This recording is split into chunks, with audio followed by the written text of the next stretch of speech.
Herkese TV8 ekranlarından günaydınlar diyorum. Öncelikle kendimi tanıtayım. Operatör Doktor Altan Cahit Vural, plastik, rekonstrüktif ve estetik cerrahi uzmanıyım.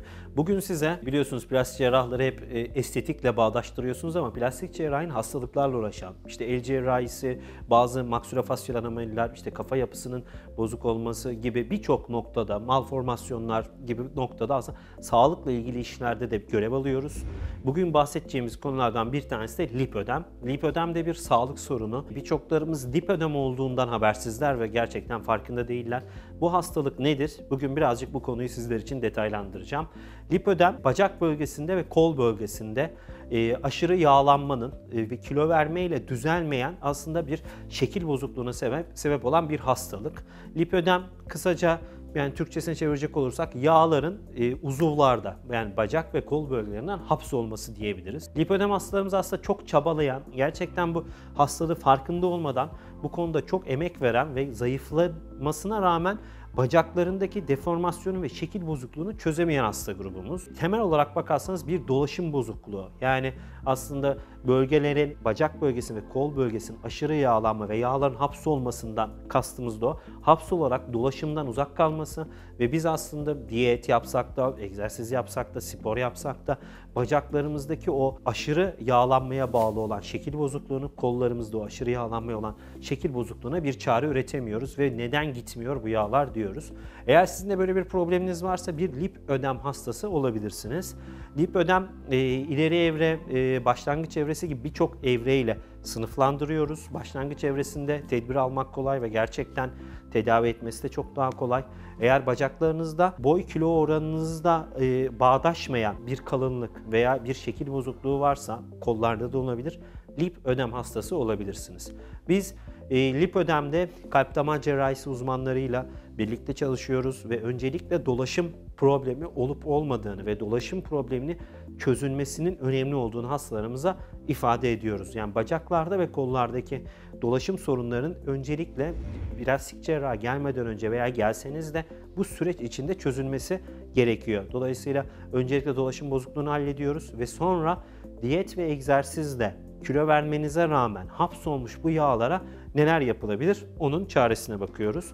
Lipödem hastaları çoğunlukla bizim cerrahi müdahalelerimizden fayda gören ve gerçekten ağırlıklarından ve yüklerinden kurtulan hasta grubumuz.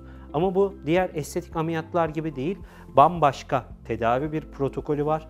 Tek seansla yapılmayan, bacaklarda aşama aşama yapılan bir liposuction, yağların bacaklardan uzaklaştırılması işlemi.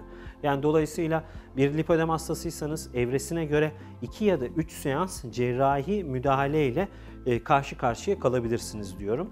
Öncelikle gene sağlıklı yaşamdan biliyorsunuz her zaman söylediğim gibi sağlıklı yaşamdan vazgeçmiyoruz. Sağlıklı yaşam adına hayatımıza hareketi, beslenme dengesizliklerini, düzensizliklerini düzeltmemiz gerekiyor. Lipödem çünkü belli bir aşamadan sonra aslında vücudun baş edemediği, yani sizin düzensiz beslenmenizden ve hareketsizlikten baş edemeyen yağları bir yere kitleyip onları unutmasından kaynaklanıyor. Öncelikle lipödeme yakalanmamamız, yani lipödemi başımıza gelmemesi için çaba sarf etmemiz gerekiyor. Ama geldikten sonra da gene sağlıklı yaşam adına sizin ev ödevleriniz olacak ve yapılacakları sizin yapmanız gerekiyor. Bundan sonraki aşamada lipödem eğer başlangıç evresindeyseniz belki tek seansta lipomatik dediğimiz veya Weiser dediğimiz cihazların da yardımıyla bacaklarımızdan yağların çekilmesi gerekiyor. Ama bacak ve kollar biliyorsunuz yani beslenme olarak, anatomik yapı olarak, damarsal yapı olarak çok farklılar ve dolayısıyla tek seansta tüm bacaklara müdahale etme şansımız çoğunlukla olmuyor. Dolayısıyla bölgesel olarak lipödem hastalarını inceltmemiz çok daha mümkün. Zaman aralıkları nedir? Yani bu seans işlemleri nasıl ilerliyor? Genellikle hastalarımız soruyorlar. Lipödem hastalarında ben 5,5-6 ay gibi seanslar arası. Yani bacağımızın, iç bacağımızı, diz içimizi ve birkaç bölgeyi incelttikten sonra tekrar hastamızı çağırıp işte bacak bölgesi, bilek bölgeleri, genellikle bilekten yukarıya yani diz kapağımıza kadar olan arka bölgemizde yağlanmalar olabiliyor. Bunları ikinci seansa bırakıyoruz. Burada deri kalitemiz ve deri yara iyileşmemiz eğer istediğimiz sınırın dışına çıkarsa da pantolon tipi dediğimiz, yani derinin yukarıya çekilmesi pantolon tipi dediğimiz bir bacak germe işlemi de yapılabilir. O yüzden hastalarımıza 2 ya da 3 seans diyorum.